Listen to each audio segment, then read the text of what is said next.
Saya sudah menyatakan, waktu itu baru keluar bertemu dengan Pak Wiranto, Pak Menko Polhukam, bahwa kalau siapapun, ya bukan hanya Ahok, siapapun yang melakukan kesalahan kemudian minta maaf, ya kita maafkan. Akan tetapi hukum tetap berlaku, berjalan.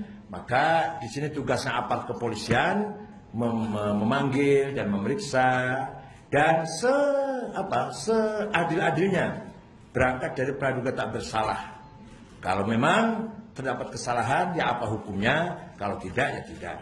Tapi pada dasarnya seorang yang minta maaf, agama Islam memerintahkan kepada kita semua agar memaafkan. Itu sama juga disampaikan di Kapolri. Ya, waktu itu juga saya sampaikan ketika jumpa dengan Kapolri ya di Sudirman. Artinya, mari kita dewasa, kita bermartabat, jangan anarkis, jangan main hakim sendiri. Kalau memang harus diproses hukum, itu jauh lebih baik daripada seperti ini. Ada isu-isu bunuh, itu tidak layak diucapkan oleh masyarakat yang bermartabat. Ya, lanjut, silakan. Pak, kalau nantinya dari NU yang lainnya tetap ada yang ikut dalam aksi tanggal 4 itu, apakah ada sanksi Pak dari pengurus pusat Pak? Yang kita larang menggunakan atribut NU. Jadi kalau ada orang yang menggunakan atribut NU berarti bukan NU. Karena kita sudah melarang nih menggunakan simbol-simbol atribut NU. Kalau ada sebagian orang membawa misalkan bendera Ansor atau bendera apa, itu jelas pihak ketiga itu yang menyusup itu, yang ingin menimbulkan fitnah agar NU terlibat. Walhasil NU menyuruhkan kepada warganya tidak menggunakan simbol-simbol NU untuk kepentingan politik. Karena NU dilahirkan bukan untuk tujuan politik, tapi untuk membangun masyarakat yang berbudaya, berperadaban, berpendidikan, cerdas, sejahtera, dan damai. Ya. Ini kan sebetulnya sudah. Iya, iya. Kalau misalnya ada warga NU yang ingin ikut tanggal 4 tapi tidak membawa atribut dan seperti poin 4 dengan berjalan damai, tentram, boleh Pak Kiai? Saya sudah menghimbau agar warga NU tidak ikut-ikutan. Tidak ikut-ikutan. Tapi kalau terpaksa karena ingin ikut, satu, tidak mengatasnamakan NU, tidak menggunakan atribut NU, dan menjaga etika, jangan sampai merusak. Coba bandingkan kemarin Hari Santri, 50.000 di Monas santri kumpul, tidak satu pun pohon tanaman rusak, tidak satu pun simbol lalu lintas, rambu-rambu lintas yang rusak. 50.000 itu yang datang di Monas. Betapa jauhnya ketika orang NU berkumpul banyak dengan yang lain. Belum lagi jin yang goib. Iya. Dalam negara demokrasi dirasa itu kan Boleh-boleh saja. Oke. Ya. orang yang ngomong apapun selama di dalam masih wacana persidangan yang tidak ada masalah, gitu kan? Tapi saya melihat kayaknya ada kekhawatiran ini apa tidak terlalu berlebihan Pak? Enggak. Informasi yang akurat.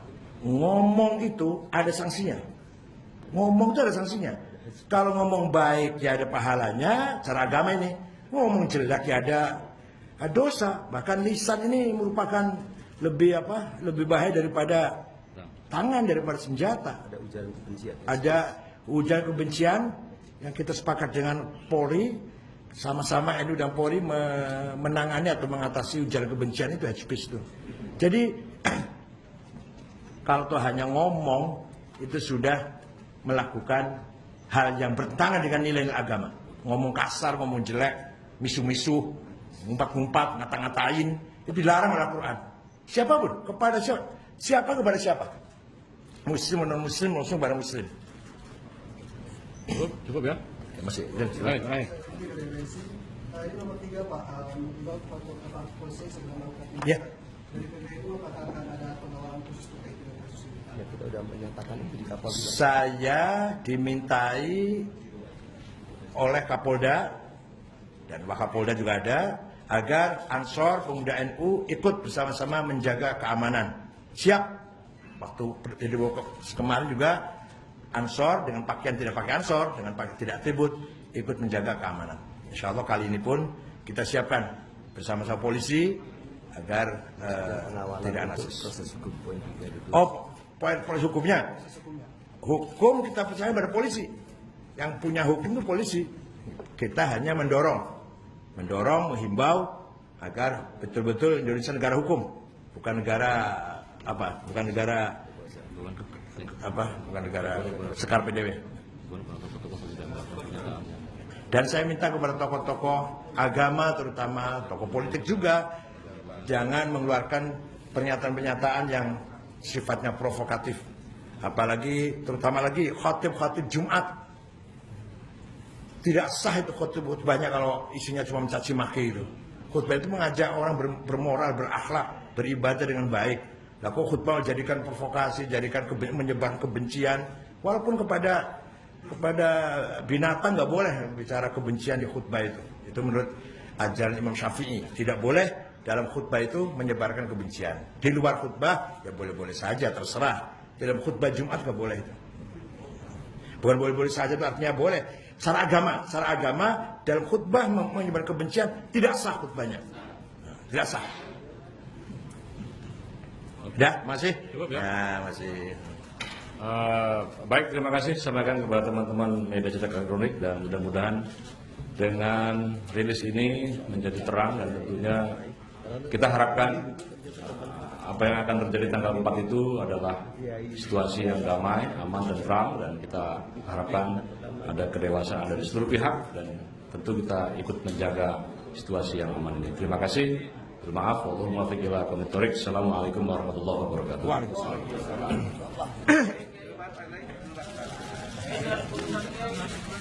Oh iya.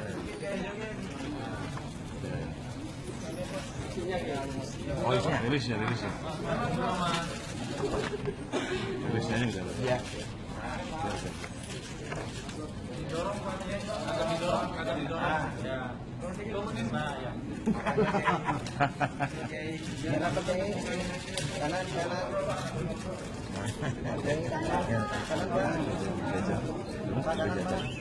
Ini snack.